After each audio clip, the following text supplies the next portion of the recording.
The signal no one answered. The stars above the planet Arvin blinked like silent watchers. For years, the planet had been under attack.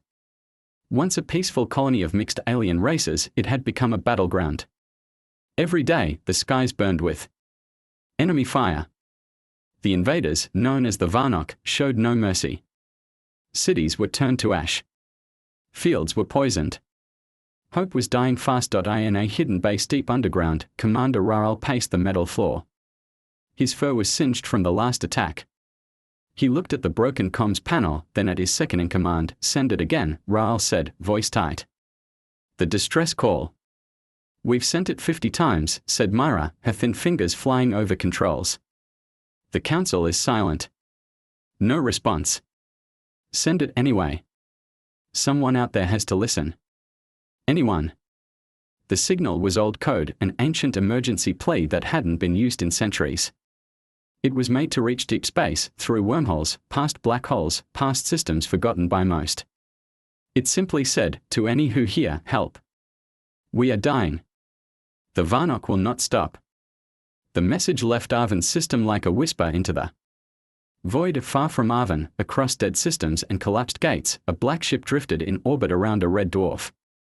Its hull was sharp, armored like the bones of monsters. No name marked its sides. It was silent. Still. Waiting inside, a human sat at the control seat. His name was Commander Blake. His uniform was plain. His face calm. He was part of a fleet that had vanished decades ago. A fleet Earth no longer admitted existed. A fleet known only by those who whispered about the Deathworlders. Suddenly, the screen on the control panel flickered. A soft beep. A message. Old code. Blake sat up straight. He didn't speak. He didn't blink. Behind him, heavy footsteps echoed.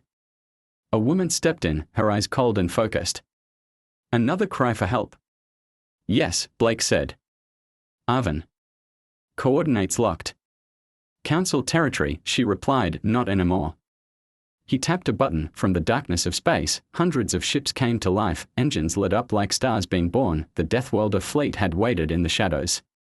Now, it moved, and not for war. Not for conquest. They moved because someone had cried out, and humans had listened. Arrival of the unseen. The stars above Arvin didn't change. They never did. They just watched while the planet burned. Another city fell. Another scream lost in smoke and ash. The Varnok didn't stop. Their ships blocked the sky like a plague. People hid underground, hoping for a miracle. Commander Raral looked at the status report. Oxygen supplies were dropping. Food nearly gone. Defenses failed. Still no answer. Myra sat quietly beside him, eyes dull from lack of sleep. "Maybe no one will come," she whispered. Raral didn't reply. He simply stared at the wall, at a single word written long ago in the command center, "Hope." Far across the galaxy, the Deathworlder fleet moved like a storm of silence, black holes. No signals. No markings. Their presence couldn't be tracked by normal scanners. They moved in shadows, behind gravity wells, through folded space, and across war-torn paths. Commander Blake stood at the center of the command deck aboard the Silent Rain. Around him, armored humans stood ready. Their suits were built for Deathworld's places that burned skin, melted lungs, crushed bones. They trained where others would die. One of them, a quiet man named Holt, broke the silence. "Varnok ships detected. Heavy presence. Multiple layers of defense around Arvin. They are choking the planet." Blake nodded. "What do they use for shield tech?" "Standard pulse field. Weak points on rear vent arrays. Same design we broke 10 years ago." Blake's lips curved slightly. "Old tricks. Good." Beside him, the woman who had first read the signal, Captain Ree, leaned forward. "Permission to lead first strike." Blake looked at her. "Denied. We strike together. Arvin gets everything. Not a warning. Not a whisper." One by one, commanders on every ship received the order. No more waiting. They came to answer a call for help, but they would not knock. They would break the door down. Over Arvin, the Varnok ships floated like giants, large, jagged, cruel. They fired into the planet below at timed intervals, like it was a game. Heat beams. Planet crackers. Railshot cannons. From the surface, it looked like a firestorm in the heavens. Then, the storm changed. First, there was silence. The Varnok noticed. Their long-range scanners flicker. Their command signals dropped. Internal sensors rebooted without warning. Static. Then the first human ship appeared. It didn't decloak with a roar. It didn't shine brightly. It simply was there. A black spear in space, silent, facing the largest Varnok war barge. A second appeared, then 20. Then hundreds. The sky over Arvin darkened, not from ash, not from clouds, but from the arrival of Deathwelder warships. On the surface, Myra gasped. Commander, look. Raoul stood slowly, unsure if it was real. Is that the Council? No, she whispered. Those ships, they are not marked. Then the first shot fired. The silent rain unleashed a wave of kinetic rounds so fast the Varnok flagship didn't even raise shields in time. Its hull cracked. Internal fires spread. Explosions tore through its engine core. It vanished in silence, gone from existence. The Varnok scrambled to respond. Their fleet tried to reposition, to organize. Too late. The Deathwelders didn't wait for permission, they didn't ask questions, they brought fire. Inside a ruined Varnok command ship, one surviving officer crawled toward a screen. He watched as human warships tore through his fleet. He tapped out a message in panic: unknown fleet. No ID. Extreme force. Shields useless. Retreat. He never finished. The wall beside him burst open with fire and sound. A human stepped through. Not in a normal suit. His armor was matte black, scarred, designed for war. His helmet glowed red. He carried no banner. No rank badge. Just a rifle, burning hot. The Varnok screamed. The human said nothing. The shot was clean. Cold. Efficient. The message was clear. The Deathwelders had arrived, and they were not here to talk. Earth's silence was louder than any war cry. Panic spread through the Varnok fleet like wildfire. Their warships had crushed dozens of planets before. No one ever fought back this fast. No one ever struck this hard. The Deathwelder ships didn't send warnings. No messages. No threats, only fire, only destruction. On board the Varnok carrier Iron Spine, General Droval shouted at his bridge crew. Who are they? Find their leader. Identify that fleet. We can't, a technician shouted, panicking. No ID, no language codes. Their signals, they are all dark. But the fleet formation, what about it? The technician swallowed. It's Terran. Droval froze. Everyone on the bridge did. For a second, no one spoke. One officer broke the silence. Earth? I thought the humans disappeared. They did, Droval said quietly. They weren't invited to the last 5 galactic summits. Their home system was blocked from all Wingate paths. We thought they gave up. Maybe, another whispered. Or maybe, they were waiting. Below, on Arvin's surface, Commander. Raoul and Myra stood on the crumbling watchtower, staring up at the sky. It had changed in only minutes. The sky once filled with red beams and falling debris now showed black ships sweeping in perfect formation. For the first time in months, the Varnok ships were falling, crashing like dying birds into the desert. A roar filled the air. Not from Varnok weapons. From Earth's thunder. Who are they? Myra asked. I don't know, Raoul answered. But they don't belong to the Council. And they don't care about politics. Myra narrowed her eyes. Then why are they helping us?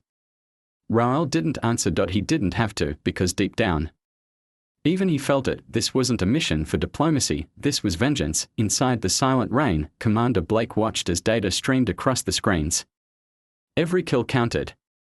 Every hostile ship tagged and destroyed. No hesitation. No escape, Captain. Ree stepped beside him. Their fleet's collapsing. Half of them are trying to flee. Should we let them? Blake shook his head slowly. No. They didn't give mercy to Arvin's children. We don't give mercy to butchers. Across the fleet, the commander echoed, no survivors. A human drop squad. Deployed from one of the smaller frigates. They wore gravity boots and carried magnetized blades and kinetic rifles. Each soldier had trained on Earth's harshest continents.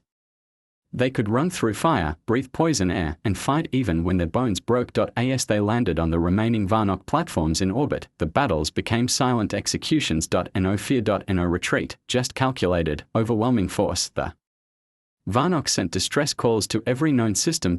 No one replied, even the Council stayed silent. They had seen the Black Fleet, they had seen Earth's Deathwelders, and they were afraid. At a hidden base light years away, Council High Speaker Phelan watched a grainy broadcast in horror. One of his aides stepped in. "We have confirmation. Earth's fleet is real. Their technology, it's far beyond what we expected. And sir, they are winning." Phelan gripped the edge of the table. "This wasn't supposed to happen," he muttered. Earth was locked out. They were isolated. "They must have gone dark on purpose," the aide said. "They were preparing. They didn't vanish, they evolved." Phelan looked at the screen again.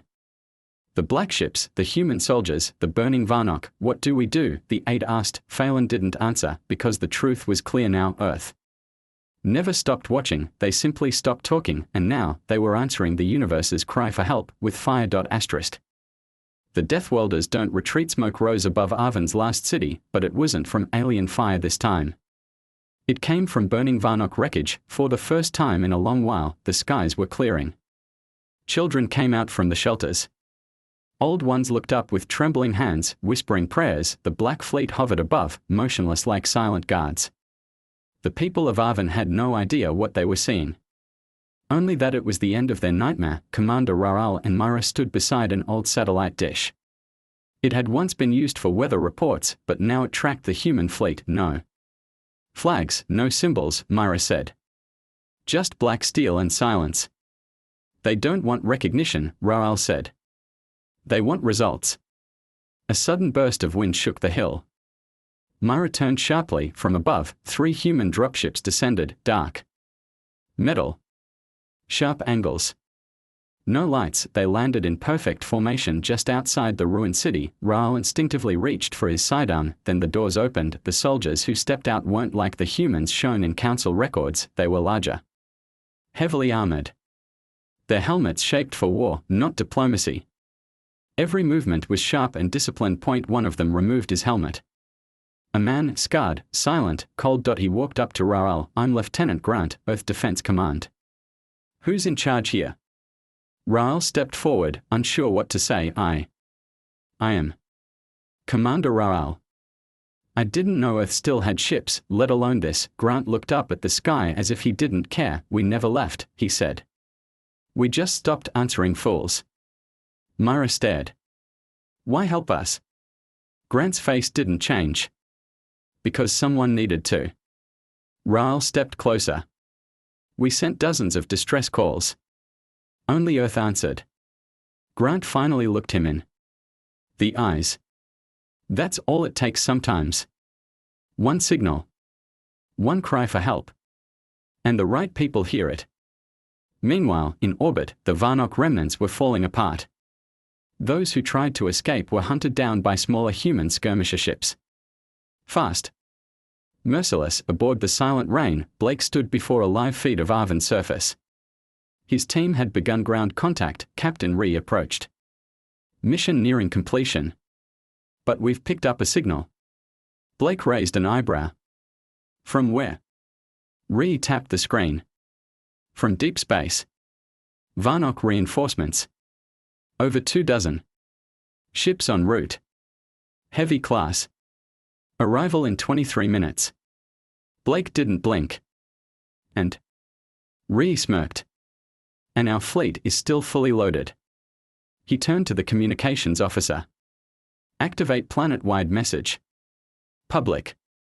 The officer nodded. A few seconds later, Raral's comms device beeped. He answered. A voice echoed, not just to him, but across all of Arvin. "To the people of Arvin, this is Earth's fleet. You are safe. The Varnock sent more ships. Let them come. We do not run. We do not hide. We were made on a world that burns. They are welcome to try."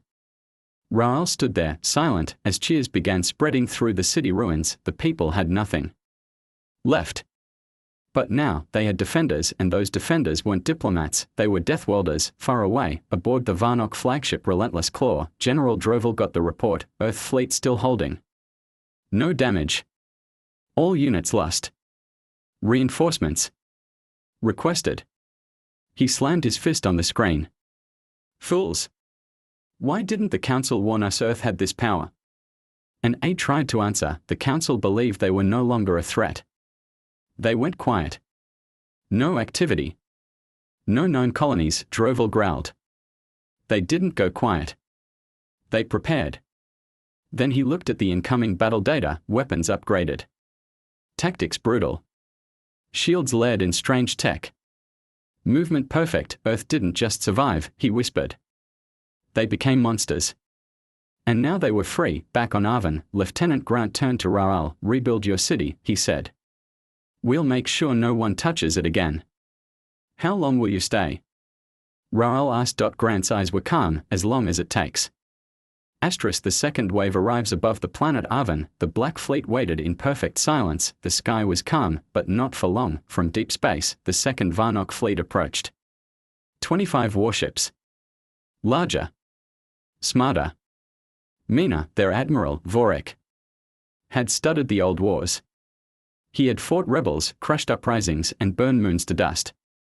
He believed he had seen everything. He was wrong. Inside his command chamber, his officers looked tense. Earthships confirmed, one said.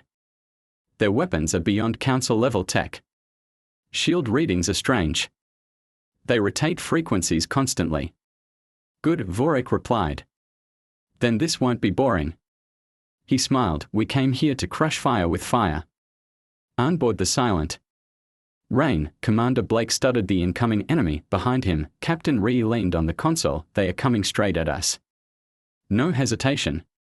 Then we don't hesitate either, Blake said. He pressed a button. All across the Deathwelder fleet, engines lit up, missile bays opened. Plasma turrets charged. Rail cannons locked on. A full sphere of destruction was ready. Blake stood tall, voice calm. We hold position. Let them feel safe. Ree nodded.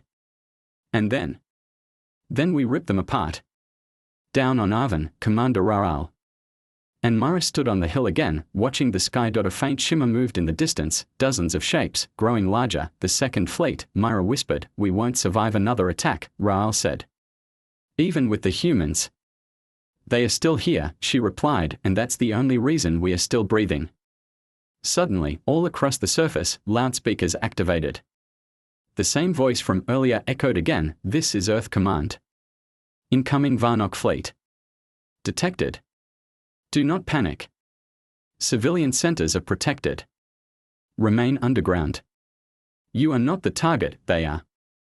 The people obeyed, because the humans didn't sound worried, they sounded ready. The second Varnock fleet broke into formation above Arvin. Giant cruisers spread like dark wings. Their main warship, Vengeance's Edge, faced the human fleet directly. Admiral Vorik gave his command. Fire. The sky lit up, hundreds of beams and warheads flew at the Deathwelder ships. The humans didn't dodge, they simply activated their shields and absorbed it all. Onboard the Silent Rain, the impact shook the deck. Blake didn't flinch. Status. Shields holding at 89%. No breaches. Captain Ree smirked. Is that all they've got? Blake turned to the weapons officer. Return fire. All ships. Focus on weak points. Burn them from the inside out. And just like that, the counterattack began. The first to fall was the Varnock's left flank. A single human destroyer cut through 3 cruisers with pinpoint kinetic strikes. Their hull split apart like dry bark. Then came the plasma hammers, bright blue waves that melted through the Varnock's strongest shields. The Varnock had fought pirates. They had fought rebels. They had never fought Earth's Deathwelders. Their tactics were wrong, their firepower too soft, their fear too late. Inside the Vengeance's Edge, Admiral Vorik stared at the screens in disbelief. Impossible, he muttered. We are losing ships too fast. They knew our fleet layout. They are targeting weak joints. Where did they learn this? Someone cried. Vorik stood still. On Earth, he said. They learned to survive on a world where death is common. He clenched his fists, and we made the mistake of thinking they forgot how. On Arvin, the people looked up and saw a sky full of light, but it wasn't the kind that burned their homes. This time, it was the kind that saved them. One child pointed at the sky. Is that them, Mama? The ones who came? His mother nodded with tears in her eyes. Yes. The humans. They heard us. Minutes later, the second Varnock fleet broke formation. The Admiral's ship exploded from the inside. The rest tried to flee, but Earth's fleet didn't allow it. They hunted, they finished, and then they waited, not for thanks, not for reward, but because someone else might cry out next, and they needed to be ready. Earth doesn't ask for permission. The battle was over. Black smoke drifted through the upper atmosphere of Arvin, lit by the soft glow of burning debris from the second Varnock fleet. The sky was quiet now. No more enemy ships. No more screaming weapons, but the humans didn't cheer. They moved with silent purpose, scanning for survivors, repairing their hulls, watching every sensor. Because Deathworlders didn't celebrate after a fight, they prepared for the next one. Commander Raral stood near the edge of the ruined city. Dropships had landed across key points, delivering supplies and medical kits to Arvin's people. Human engineers were already working beside alien builders, reinforcing shelters and power systems. It had only been hours since the fleet's arrival. But things had changed completely. Children were laughing again, fires had been put out, and Earth's warriors stood at every street corner, not as conquerors, but as protectors. Myra watched a human soldier hand a bottle of clean water to a small girl who hadn't spoken in days. She smiled. Myra whispered. Raal nodded. That's what humans do. They bring fire to their enemies and warmth to everyone else. High above, aboard the Silent Rain, Commander Blake stood in a private chamber. He looked at a small screen where a single word blinked: Council response, pending. He didn't expect much. Captain Ree entered. Reinforcements will take 2 more days. Supply lines are moving. We'll keep Arvin covered until it's safe. Good, Blake said. Any reply from the Galactic Council? She shook her head. Nothing. Not even a warning. Blake turned away from the screen. They won't speak. They are afraid. Of us? No, he said calmly. Of the truth. That they let this happen. That they ignored the cries for help. And Earth didn't, Ree added. Blake stared out at the stars, because Earth doesn't wait for permission. Far away, in the core of the galaxy, the Council gathered in a golden chamber. Their faces were pale. Their voices hushed. Screens all around them played footage of Earth's fleet, their technology, their soldiers, their speed, their precision. A vote had been taken. Should Earth be contacted? Should they be warned? Invited back into the alliance, but none of them spoke, because deep down, they knew it was too late for politics. Earth didn't need an invitation anymore. They had already returned. At the edge of Arvin's desert, a strange sound echoed, like metal grinding against stone. A massive Varnock crawler, hidden underground during the attack, rose up from the sand. Rusted, but still dangerous. Its plasma cannon locked onto the city ruins. Inside, a half-dead Varnock officer screamed into his comms, "If I fall, I take them with me." His weapon charged. The barrel glowed bright blue, but before he could fire, a single human scout drone dropped from the sky. It didn't shoot. It simply scanned. Marked 0.3 seconds later, a blast from orbit vaporized the crawler in a pillar of white fire. Nothing left. Not even smoke. Raal watched the whole thing from a hillside. Myra stood beside him. They don't hesitate. No, Raal said. And they don't miss. He turned to her. Do you think they'll stay after this? I hope they do, she replied. But even if they leave, I don't think they'll ever be far.